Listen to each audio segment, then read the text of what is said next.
तुम्ही tune in केलेला आहे आणि तुमच्यासोबत गप्पा मारते RJ वैष्णवी. आणि आज तुम्ही ऐकणार आहात शो एक मुलाखत मध्ये माझ्यासोबत कायमच काही वेगळे गेस्ट असतात जे आपल्याला नवीन नवीन गोष्टींबद्दल सांगत असतात. सध्याचा सगळ्यात महत्त्वाचा प्रॉब्लेम किंवा प्रश्न आहे तो म्हणजे एज्युकेशन सिस्टम.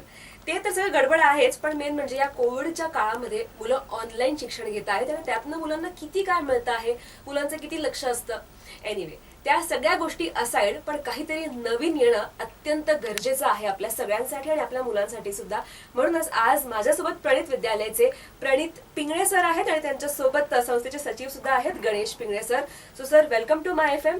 आणि सगळ्यात पहिले सर, मला थोडं तुमच्याबद्दल जाणून घ्यायला आवडेल, प्लस प्रणित विद्यालयाबद्दल. Okay, thank you so much, ma'am. Thanks a lot. Hello, guys. This is Dr. Praneeth, money youth trainer, business coach, neuroscience meta skill coach. आमची स्कूल RT ऑफिसच्या बॅक साईडला आहे. सांगताना अतिशयोक्ती अजिबात होणार नाही की आमची शाळा ही भारतातली पहिली अशी स्कूल आहे जी विद्यार्थ्यांना NLP मधनं एज्युकेशन देणारे neuro linguistic programme.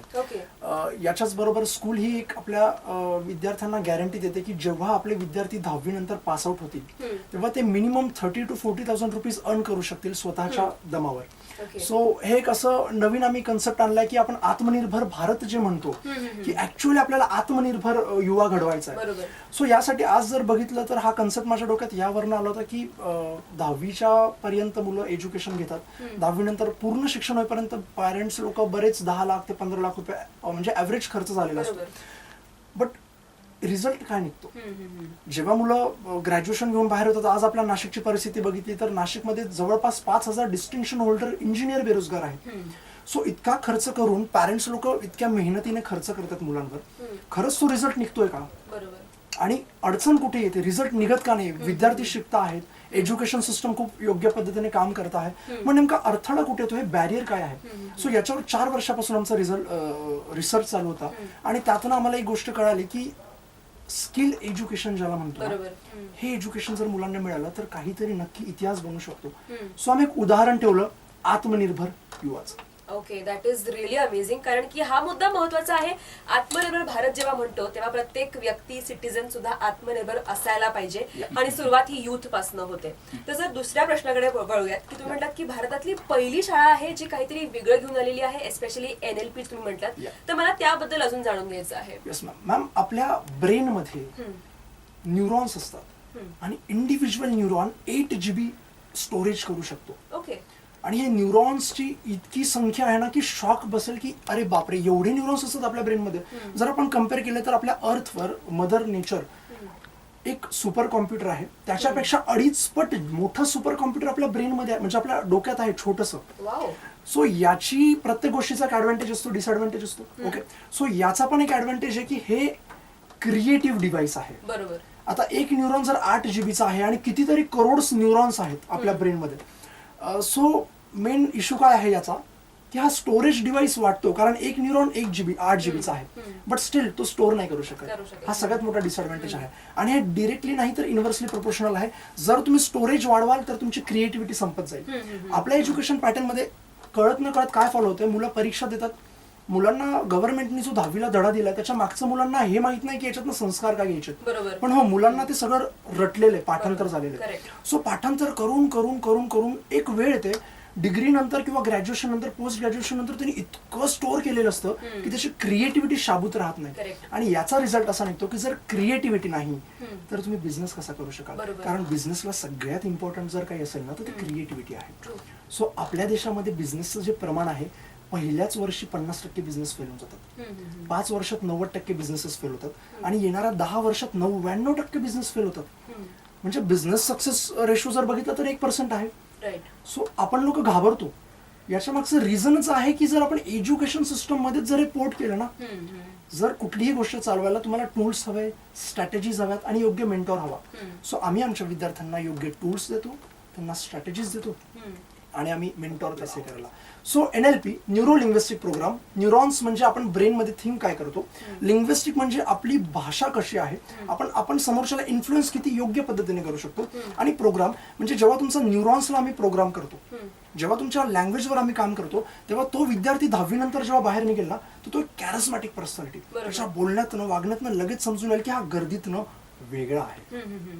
I think sir तुम्ही स्वतः याचं खूप मोठं एक्झाम्पल आहात की युथ मध्ये स्टँड आउट करणं प्लस युथचा रिसर्च किती असतो, अभ्यास किती असतो हे खूप महत्वाचं आहे. हे तुमच्याकडनं कळतं आहे, पण त्यासाठी क्रिएटिव्हिटी महत्वाची आहे, अगदी बरोबर म्हटलं. आणि एकदम हे प्रणित सरांकडनं उठून दिसतं आहे की what a youth can do. तर जर पुढच्या प्रश्नाकडे वळूयात, जेव्हा मुलं स्कूलमध्ये ऍडमिशन घेतील तेव्हा प्रत्येक पालकाचा एक प्रश्न असतो की तुमची शाळा आमच्या मुलांना वेगळं काय देणार. तर माझाही हाच प्रश्न आहे की जे मुलं ऍडमिशन घेतील त्यांच्यासाठी प्रणित विद्यालय वेगळं काय ऑफर करतंय. मॅम, आम्ही पहिलीच्या आतमध्ये जे करिक्युलम आहे ते टोटल युरोपियन करिक्युलम आहे. ओके. सो मुलं पहिलीच्या आतमध्येच आमचे स्पॅनिश, इटली किंवा फ्रेंच या कुठल्या पण लँग्वेज पैकी एक लँग्वेज शिकू शकतात. Great. याच्या व्यतिरिक्त आम्ही 1.5 वर्षाच्या मुलापासूनच फॉरेन लँग्वेज ऍड केलेली आहे, इंग्लिश. सो हे पहिलं मराठी मीडियम स्कूल आहे ज्यातली मुलं 10वी नंतर फ्लुएंट इंग्लिश नाही पण फॉरेन इंग्लिश नक्की बोलते. बरोबर. सो रोबोटिक्स आहे, जिम्नॅस्टिक आहे, हे आम्ही 3 वर्षाच्या मुलांपासूनच ऍड केलं. कारण मॅम जर बघायला गेलं ना तर पालक लोकांचा हा विचार असतो की काय पहिली नंतर खरा खर्च करायचा असतो, 10वी नंतर खर्च करायचा असतो, पहिलीच्या आधी काय खर्च करायचा, जस्ट किंडर गार्डन खेळतात वगैरे. पण सगळ्यात मोठा रॉंग थॉट आहे हा. बरोबर. जर तुम्हाला मुलांना घडवायचंय ना, तुम्हाला त्यांना मोल्ड करायचंय ना, तर तुम्हाला सगळ्यात जास्त फोकस पहिलीच्या आधी द्यायचा. करेक्ट. सो म्हणून आमची मुलं ही छोटी छोटी जी ट्युटीज आहेत ही 3 वर्षापासूनच रोबोटिक्स करणार आहेत, ही 3 वर्षापासून जिम्नॅस्टिक मध्ये असणार आहेत. असा मस्त असं गोल मोटर कुठेच नाही सापडणार, कारण आम्ही हेल्थ कॉन्शियस सोबत वेल्थ कॉन्शियस सुद्धा आहोत. बरोबर. सो पहिलीलाच आम्ही आमच्या मुलांना 3 त्यांच्या टेस्ट होतात, 3 टेस्ट करतो आम्ही त्यांच्या. त्या टेस्टवरनं पॅरेंट्स लोकांना आम्ही काउन्सिलिंग देतो, त्याच्यावरनं आम्हाला समजतं की याच्या विकनेस कुठल्या आहेत, स्ट्रेंथ कुठल्या आहेत. Correct. मग इंडिव्हिज्युअल मुलाची इंडिव्हिज्युअल फाईल बनणार आणि इंडिव्हिज्युअल मुलावर फोकस देऊन ठरवलं जातं की याला बिझनेस कम्युनिटीमध्ये टाकायचं आहे, आर्ट्स कम्युनिटीमध्ये टाकायचं आहे, रिसर्च बेस्ड कम्युनिटीमध्ये टाकायचं आहे. सो रिसर्चमध्ये जी मुलं जी टॉपर आहेत, ज्यांना सायंटिस्ट बनण्याची हे आहेत, अशा मुलांसाठी आमच्या वेगळ्या लॅब्स आहेत, स्पेशल 4 लॅब्स आहेत. पहिलीपासूनच आम्ही या लॅबचा ऍक्सेस मुलांना देतो. बिझनेस बेस्ड कम्युनिटीमध्ये या मुलांना स्पेशली बिझनेस एज्युकेशन दिलं जाणार, हायर लेवलचं. म्हणजे 10वी नंतर त्याचा एक परफेक्ट बिझनेस असेल आणि तो त्या बिझनेस सोबत पुढे जाईल 10वी नंतर. आणि जी आर्ट्स बेस्ड कम्युनिटी आहे तिथे आम्ही इंडियन आयडल झालं, डान्स इंडिया डान्स झालं, याच्यासाठी आम्ही मुलांना अशा प्रकारे तयार करतो की ते 5वीला येईपर्यंतच ते विशारद झालेले आहेत त्यांच्या पर्टिक्युलर, मग ते थिएटर असो, डान्स असो अथवा म्युझिक असो. ओके. आय थिंक हे परफेक्ट आहे, कारण का सरसकट शाळेत काय होतं, मुलांना सगळं शिक्षण दिलं जातं आणि त्यात कोणी खूप हुशार आहे त्याच्यावर दुर्लक्ष होतं, किंवा कोणी असं म्हणतात की ज्याला स्कूलमध्ये म्हणतात की मंद आहे, अभ्यास करत नाही, पण मे बी आवड वेगळीकडे असते त्या मुलाची. सो याच्याकडे प्रणित विद्यालय खूप नीट लक्ष देणार आहे की तुमच्या मुलाचं ऍक्च्युअल टॅलेंट काय आहे. ते बिझनेस मॅनेजमेंट मध्ये आहे, रिसर्च मध्ये आहे, आर्ट्स मध्ये आहे, everything they have considered for you. तर जर याच्या पुढचा प्रश्न पण मुलांच्याच संदर्भात आहे की तुम्ही म्हटलात की 10वी नंतर ही मुलं कमवायला लागतील किंवा त्यांची पर्सनॅलिटी अशी असेल की नोबडी कॅन क्वेश्चन देम. तर हे एक्झॅक्टली काय आहे की मुलांचं 10वी नंतरचं फ्युचर काय असणार. ऍक्च्युली आम्ही 10वी पर्यंत आर्टिफिशियल इंटेलिजन्स, रोबोटिक्स आणि याच्या व्यतिरिक्त आम्ही 81 स्केलेबल बिझनेस इथे आम्ही इन्क्लूड केलेले आहेत. ओके. स्केलेबल बिझनेस म्हणजे असे की इथून पुढे 100 ते 150 वर्ष त्या बिझनेसला धक्का पण नाही लागू शकणार. का? बघा आता ऑटोमॅटिक व्हेकल्स आल्यात, याच्यामुळे ज्या गिअरवाले व्हेकल्स होतात त्याच्यावर भारतात जवळपास, अगदी मला क्लिअर आकडा माहित नाही, बट स्टील जवळपास 3000 मोठमोठ्या कंपन्या आहेत ज्यांच्यावर प्रश्नचिन्ह आलं की ऑटोमॅटिक व्हेकल्स आल्या. सो जे गिअर बॉक्स मध्ये छोट्या छोट्या वेंडर कंपनीज होत्या त्यांचं कसं होणार. राईट. सो हे स्केलेबल, कारण आता चेंज झाला, इंडस्ट्री 3.0 गेली, इंडस्ट्री 4.0 आली. सो 81 असे स्केलेबल बिझनेस आहेत जे बिझनेस इथून पुढे 150 वर्ष 100 वर्ष त्यांना धक्का नाही लागू शकत. सो आम्ही या बिझनेसला मुलांना इंट्रोड्यूस करतो. आम्ही 7वी नंतर मुलांना, 7वी पर्यंत मुलं आमचे बिझनेस मध्ये टॅलेंटेड तर झाले आहेत, 7वी नंतर 10वी पर्यंत आम्ही त्यांना प्रॅक्टिकली बिझनेस हाताळायला देतो. ओके. म्हणजे विद्यार्थी परीक्षेचा अभ्यास करणारच, बट याच्या व्यतिरिक्त त्याचं जे पोटेन्शियल आहे आम्ही त्याचा पूर्ण उपयोग करणार आहोत. सो प्रॅक्टिकल जेव्हा आम्ही त्याला देऊ करायला, तेव्हा हेच 81 स्केलेबल बिझनेस मधून त्याला ऑटोमॅटिक कळतं की माझी स्ट्रेंथ कुठली आहे आणि मी कुठल्या बिझनेसमध्ये माझं लाईफ सक्सेसफुल करेल. सो याचा फायदा इतकंच निघेल मॅम, 10वी नंतर आत्मनिर्भर म्हणजे काय की त्याचं पुढचं पूर्ण एज्युकेशन तो स्वतःच्या दमावर घेऊ शकेल इतका कॅपेबल आमचा विद्यार्थी घडला. राईट. आणि एक खूप महत्वाची गोष्ट आहे की स्कूलमध्ये ना प्रत्येक वेळी शिक्षण, अभ्यास, होमवर्क या गोष्टीवर फोकस केला जातो, पण प्रणित विद्यालयामध्ये extra curriculum plus practical work मुलांना किती जमतं आहे हे लहानपणापासून शिकता येत आहे. म्हणजे 10वी नंतर जेव्हा मुलं शाळेतून बाहेर पडतील तेव्हा त्यांना कुठे इन्सिक्युरिटी येणार नाही की आई बाबा नाही आहेत सोबत, मी कसं एकटं हँडल करू. ते खूप महत्वाचं असतं.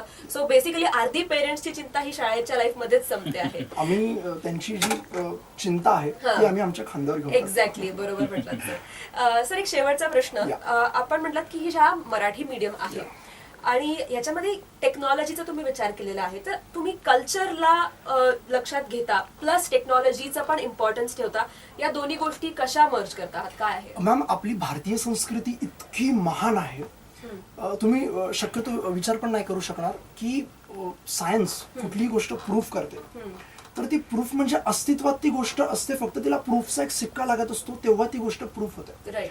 सो आपली इंडियन कल्चर आपलं इतकं महान आहे की आपल्या शास्त्रज्ञांनी कितीतरी हजारो वर्ष आधी जी गोष्ट शोधून ठेवलेल्या आहेत त्या आज आपलं सायन्स प्रूफ करत चाललंय. Right right. सो इंडियन कल्चरमध्ये संस्कार आले, आज डायव्होर्सचं प्रमाण वाढत चाललंय, इच अँड एव्हरीथिंग. आज इतका प्रॉब्लेम्स आहेत हे ना, एज्युकेशनला मी कुठेतरी हे करतो की एज्युकेशन जर आपण त्या पद्धतीने दिलं तर ही गोष्ट पुढे निघत नाही. मुलांना जर बोलणं, समोरच्याची रिस्पेक्ट करणं, कशा पद्धतीने बोलायचं आहे, समाजात कसं वावरायचं आहे, समाजात जर तुम्हाला स्टँड करायचं आहे तर तुम्हाला स्वतःवर काहीतरी एक दायित्व असतं, उत्तरदायित्व असतं, ते निभवायचं कसं आहे.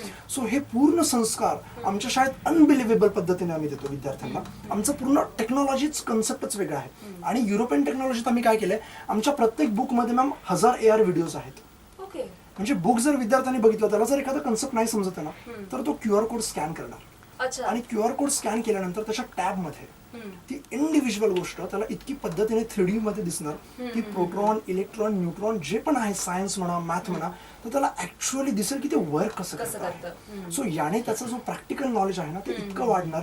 आणि आमचा विद्यार्थी सोप्या भाषेत सांगायला गेलं तर रट्टा मारणारा नसेल, हा समजून घेणारा असेल. आणि याच गोष्टीसाठी आम्ही गॅरंटी देतो विद्यार्थ्यांना, पॅरेंट्स लोकांना गॅरंटी देतो की तुमची चिंता जरा 10वी पर्यंत सोडा, जरा आमच्यावर टाकून बघा, मग बघा मिरॅकल कसे बनतात. एक्झॅक्टली. आणि मेन हा मुद्दा असतो की मुलांना 10वीतला अभ्यास समजला पाहिजे, 10वी पर्यंतचा तो समजला तर पुढे जाऊन त्याचा आपण अप्लाय करू शकतो लाईफमध्ये. आणि भरपूर मुलं तुम्ही म्हटलं रट्टा मारतात, त्यामुळे त्या गोष्टी ब्रेनमध्ये मागे इरेज होऊन जातात. सो प्रणित विद्यालय काहीतरी एक अमेझिंग कॉन्सेप्ट घेऊन आलेले आहेत. आणि मला असं खूप वाटतं की काश मला या शाळेत येता आलं असतं, कारण की मला मॅथ्स सायन्स मध्ये अजिबात इंटरेस्ट नव्हता, कायम माझा आर्ट साईडला होतं आणि तेव्हा शाळेत अशा काही गोष्टी नव्हत्या. पण तुमच्या मुलांसाठी आता प्रणित विद्यालय ही संधी घेऊन आलेली आहेत. तर जर तुम्ही एक शेवटचा मेसेज पेरेंट्सला काय द्याल एखादा? कोई भी बच्चा खजाने से कम नहीं होता. कुठलाही विद्यार्थी हा एक टीजरपेक्षा कमी नसतो, टीचरपेक्षा कमी नसतो. त्याच्यामागचं रिझन हेच आहे की आपण त्याला घडवतो कशा प्रकारे. आणि याचं घडवण्याचं सगळ्यात महत्वाचं जे एज आहे ना ते पहिलीच्या आतमध्ये आहे. सो मी असं सांगेन की तुम्ही जर योग्य पद्धतीने विद्यार्थ्यांना एज्युकेशन दिलं ना तर ही मुलं इतिहास घडवू शकतात. कारण हे मुलं, मी मानत नाही की भारताचं भविष्य आहे, मी असं मानतो की ही मुलं आपला भारत आहे, हीच मुलं आपला देश आहे. थँक्यू. एकदम परफेक्ट म्हटलात सर. तर थँक्यू सो मच तुम्ही इथे आलात आणि प्रणित विद्यालयाबद्दल मला इतकी माहिती दिली त्याबद्दल. Thanks a lot.